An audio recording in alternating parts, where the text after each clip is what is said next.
नमस्कार विद्यार्थी मित्रांनो, स्वागत आहे तुमचं सर्वांचं पुन्हा एकदा आपल्या यूट्यूब चॅनल ॲग्री गँगमध्ये. तर विद्यार्थी मित्रांनो, आता नुकतेच तुमचे फर्स्ट सेमिस्टरचे सेमिस्टर एक्झाम संपलेले आहेत आणि आता तुमचं डिग्रीत फर्स्ट सेमिस्टर हे संपलेलं आहे आणि आता बऱ्याचशा कॉलेजेसमध्ये रजिस्ट्रेशन सुरू झालेलं असेल तुमचं सेकंड सेमिस्टरचं. तर आता आजचा व्हिडिओ आपण यासाठी बनवलेला आहे की आता तुम्हाला सेकंड सेमिस्टरमधले जे तुमचे कोर्सेस आहेत त्याबद्दल माहिती देऊ आपण आजच्या व्हिडिओमध्ये.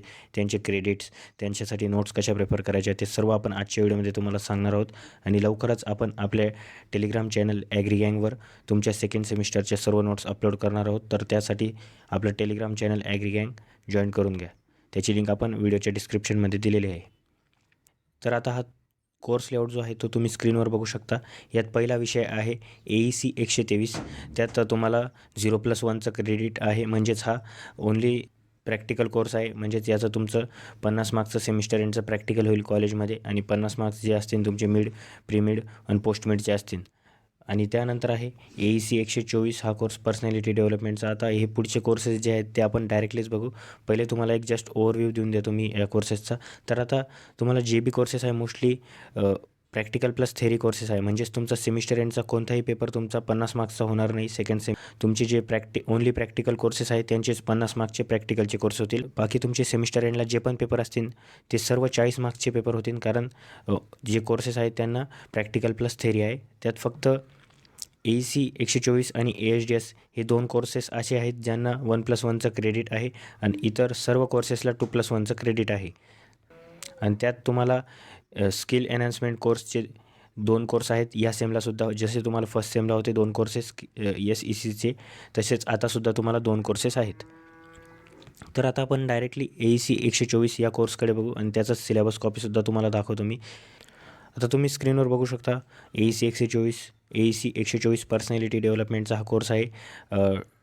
1+1चं याला थेअरीचं क्रेडिट 1+1चं याला क्रेडिट आहे. आणि हा कोर्स जो आहे तो ग्रेडियल कोर्स आहे आणि कॉमन कोर्स आहे ऑल UG डिग्रीजसाठीच. म्हणजे हा कोर्स जो आहे तो फक्तच BSc ॲग्रीवाल्यांसाठीच नाही तर अदर डिग्री जे आहे हॉर्टिकल्चर, फूड टेक, इंजिनिअरिंग सर्वांसाठी हा कोर्स कॉमन आहे. त्यामुळे हा कोर्स जो आहे सर्व विद्यार्थ्यांना कॉमन सिलेबस असेल आणि कॉमन पेपर असेल या कोर्सचा.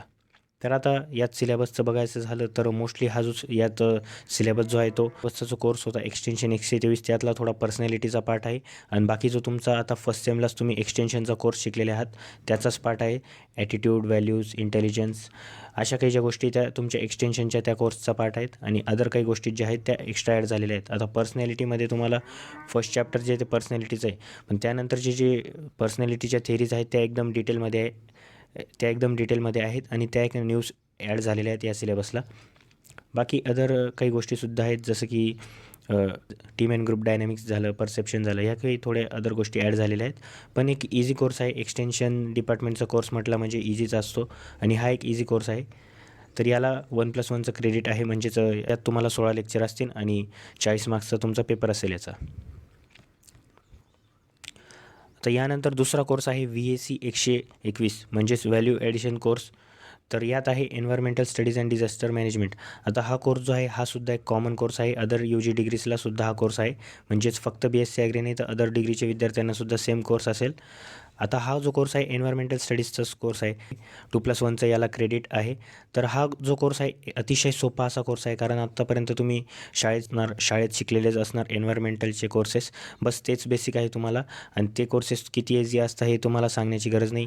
अगदी सोपे ते कोर्सेस असतात. त्यात अभ्यास जरी नाही केला तरी आपण काही ना काही लिहू शकतो असे टॉपिक्स असतात त्याच्यात. तर हा जो कोर्स आहे हा ओल्ड सिलेबसला जे विद्यार्थी होते फिफ्थ डीन्स कमिटीचे त्यांना थर्ड सेमला होता हा कोर्स ESDM 231 म्हणून. त्याचं बी सेम कोर्स टायटल होतं.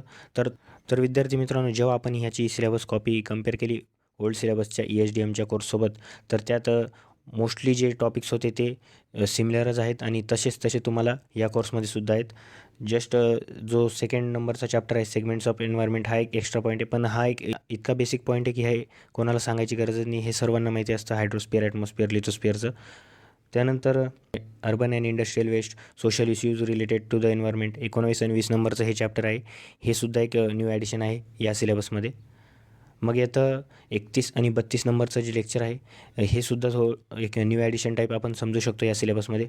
बाकी जितके पण लेक्चर आहेत तुमचे VAC 221 या कोर्सचे हे सर्व तुमचे ओल्ड सिलेबसचेच टॉपिक आहेत. तर ओल्ड सिलेबस जरी तुम्ही या कोर्ससाठी ओल्ड सिलेबसच्या नोट्स प्रेफर केल्या तरी तुमचा 70 ते 80% सिलेबस कवर होऊन जाईल. जस्ट तुम्ही त्या नोट्स रीड करताना सिलेबस कॉपीशी कंपेअर करूनच टॉपिक्स रीड करायचे, नाहीतर तुम्ही एक्स्ट्रा टॉपिकसुद्धा रीड करून घेशाल. नंतरचा कोर्स आहे सॉईल 122. हा सॉईल सायन्स डिपार्टमेंटचा कोर्स आहे. 2+1चं याला क्रेडिट आहे आणि याचं कोर्स टायटल आहे सॉईल फर्टिलिटी मॅनेजमेंट. तर विद्यार्थी मित्रांनो, हा जो कोर्स आहे हा कॉमन कोर्स नाही आहे. हा तुम्हालाच कोर्स आहे BSc ॲग्रीवाल्यांना फक्त, बाकी अदर डिग्रीजला हा कोर्स नाही आहे. तर विद्यार्थी मित्रांनो, हा जो सॉईलचा कोर्स आहे हा ओल्ड सिलेबसचा जो सॉईल सायन्सचा कोर्स होता सॉईल 353 जो 5th सेमला होता त्या स्टुडंट्सला तोच कोर्स, त्याच टॉपिक्स आहेत आणि तो मोस्टली तोच कोर्स जो आहे तो तुम्हाला आता सेकंड सेमिस्टरला आलेला आहे. आणि विद्यार्थी मित्रांनो, सेम टू सेम तसेच टॉपिक्स आहेत या कोर्समध्ये. आणि जेव्हा मी सिलेबस कॉपी कंपेअर केली तेव्हा तुमच्या सिलेबस कॉपीमध्ये आणि त्या सिलेबस कॉपीमध्ये मोस्टली सर्व टॉपिक्स कॉमन होते. जस्ट हा जो 8वा लेक्चर आहे कार्बन सेक्विस्ट्रेशन अँड कार्बन ट्रेडिंग, हे जे लेक्चर आहे हे एक न्यू ॲडिशन आलेलं आहे तुमच्या सिलेबसला. बाकी सर्व पॉईंट्स जे आहेत ते ओल्ड सिलेबसचे जसे तसे तुम्हाला या कोर्समध्ये आहेत. तर आता या कोर्समध्ये तुम्हाला काय शिकायचं आहे, तर मॅन्युअर्सचं क्लासिफिकेशन असेल, त्यात बल्की मॅन्युअर्स, ऑर्गॅनिक मॅन्युअर्स या सर्व गोष्टींचं क्लासिफिकेशन असेल. त्यानंतर तुम्हाला जे प्लांट्ससाठी न्यूट्रिएंट्स लागतात जसं की NPK, कॅल्शियम, मॅग्नेशियम या सर्व न्यूट्रिएंट्सचा रोल काय असतो, त्यांची टॉक्सिसिटी काय, त्यांचं डिफिशियन्सी असली तर काय प्रॉब्लेम होता, टॉक्सिसिटी असली तर काय प्रॉब्लेम होता ते कळेल. मग तुम्हाला नायट्रोजिनस फर्टिलायझरचे type, phosphatic fertilizer, potassium fertilizers यांचे टाईप्स आणि त्यांचे प्रिपरेशनचे मेथड्स, जसं की आता युरिया एक नायट्रोजिनस फर्टिलायझर आहे तर त्याची प्रिपरेशनची मेथड्स ह्या गोष्टी विचारल्या जातात पेपरला. मग सेकंडरी आणि मायक्रोन्यूट्रिएंट फर्टिलायझर्स या फर्टिलायझर्सबद्दल तुम्हाला शिकण्यात मिळेल यात. मग तुम्हाला कॉम्प्लेक्स फर्टिलायझर्सबद्दल माहिती मिळेल. त्यानंतर त्यातच नॅनो फर्टिलायझर्स हे एक न्यू कॉन्सेप्ट आहे, त्याबद्दलसुद्धा तुम्हाला शिकायला मिळेल. मग हँडलिंग स्टोरेज फर्टिलायझर्सच्या रेकमेंडेशनच्या मेथड्स, सॉईल फर्टिलिटी इव्हॅल्युएशनचे अप्रोचेस, न्यूट्रंट अपटेकचं मेकॅनिझम, सॉईलमध्ये जे फर्टिलायझर्स कसं काम करतात त्यांचं मेकॅनिझम काय असतं आणि प्लांट्सवर त्यांचा इम्पॅक्ट कसा असतो या गोष्टी शिकण्यात मिळतील. तर एक नॉलेजेबल सब्जेक्ट आहे, एक असा सब्जेक्ट आहे याचं जर तुम्ही नॉलेज घेतलं तर तुम्हाला हे अतिशय फायदेशीर होईल. तर आता पुढचा कोर्स आहे एंटो 121. त्याचं कोर्स टायटल आहे फंडामेंटल्स ऑफ एंटोमॉलॉजी. याला क्रेडिट जे आहे ते 2+1चं आहे. विद्यार्थी मित्रांनो, आता एंटो म्हणजे इन्सेक्ट्सचा स्टडी करावा लागतो या कोर्समध्ये. आता हा कोर्स जो आहे आता सध्या तुम्हाला बेसिक कोर्स आहे, पण फ्युचरमध्ये तुम्हाला डिग्रीत आता ॲग्रिकल्चरचे जे वेगवेगळे पेस्ट असतात, क्रॉप वाईज पेस्ट, त्यांचं मॅनेजमेंट, त्यांचं सिम्टम्स काय असतात, ते अटॅक कसं करतात याबद्दल तुम्हाला शिकायचं आहे. तर त्यासाठी तुम्हाला बेसिक गोष्टी माहिती पाहिजे. इन्सेक्ट्सच्या गोष्टी तुम्हाला या कोर्समध्ये शिकण्यात मिळतील. यात तुम्हाला ऑब्जेक्टिव्हच्या पार्टमध्ये तुम्ही रीड करू शकता basic knowledge of entomology and insect classification. त्यात आता तुम्हाला इन्सेक्ट बॉडीचे मॉर्फोलॉजी जे आहे, म्हणजेच त्याचे इन्सेक्टचे बॉडी पार्ट्स जे आहेत त्यांचा स्टडी करावं लागेल.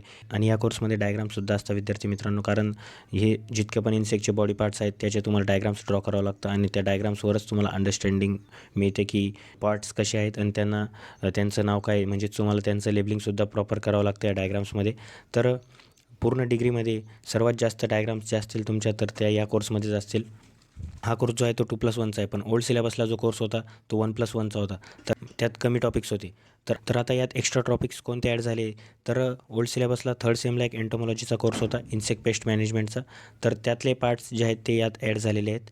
20, 21, 22 आणि 23, 24, 25 हे जे लेक्चर्स आहेत तर हे त्या कोर्सचे पार्ट आहेत. म्हणजेच हा जो आहे तुमचा एक्स्ट्रा ॲडिशनल पार्ट जो आहे तो ॲड झालेला आहे. हा जो पार्ट आहे तो अतिशय सोपा पार्ट्स आहे. यात तुम्हाला इन्सेक्टिसाईडचं क्लासिफिकेशन, त्यांचं टॉक्सिसिटी, फॉर्म्युलेशनबद्दल माहिती मिळेल. मग सिस्टमॅटिक्सचा जो टॉपिक आहे त्यात तुम्हाला बायनोमियल नॉमेनक्लेचरचे टाईप्स. आता यात इन्सेक्ट्सच्या ज्या ऑर्डर्स आहेत जसं की ऑर्थोप्टेरा, डिक्टोप्टेरा, आयसोप्टेरा, थायसॅनोप्टेरा, हेमिप्टेरा ह्या ज्या मेन ऑर्डर्स आहेत, म्हणजे याच ऑर्डर्सच्या मोस्टली इन्सेक्ट ज्या असतात त्या पेस्ट्स असतात, तर त्याबद्दल तुम्हाला माहिती मिळेल. मग लेपिडोप्टेरा, कोलेप्टेरा या ऑर्डर्सच्या सुद्धा इन्सेक्ट ज्या असतात त्या पेस्ट असतात, तर या पूर्ण ऑर्डर्सबद्दल तुम्हाला माहिती मिळेल. आणि एक्झामला तुम्हाला क्वेश्चन्समध्ये या ऑर्डर्सचं डिफरन्सिएशनसुद्धा विचारलं जाऊ शकतं. हा असेल तुमचा एंटोमॉलॉजी या कोर्सचा सिलेबस. यात आता विद्यार्थ्यांना हा कोर्स अवघड वाटतो आणि तो अवघड आहे पण, कारण यात बऱ्याचशा गोष्टी ज्या आहेत त्या खूप सायंटिफिक गोष्टी जसं की ऑर्डर्सचा पार्ट झाला, मग तुमचा इन्सेक्ट मॉर्फोलॉजीचा पार्ट झाला, हे जे आहे खूप सायंटिफिक गोष्टी आणि एकदम डिटेलमध्ये या गोष्टी. पण हा जर पार्ट बघितला तुम्ही इन्सेक्ट इकॉलॉजीचा 20 नंबर लेक्चरपासून तर 26 नंबर लेक्चरपर्यंत हे एक इझी पार्ट आहे या सिलेबसमधला. याला 2+1चं क्रेडिट असल्यामुळे तुम्हाला यात जास्त स्टडीसुद्धा करावं लागेल पेपरला. आता आपण बघू पॅथ 121 म्हणजेच फंडामेंटल्स ऑफ प्लांट पॅथॉलॉजीचा कोर्स. हा सुद्धा 2+1चा कोर्स आहे.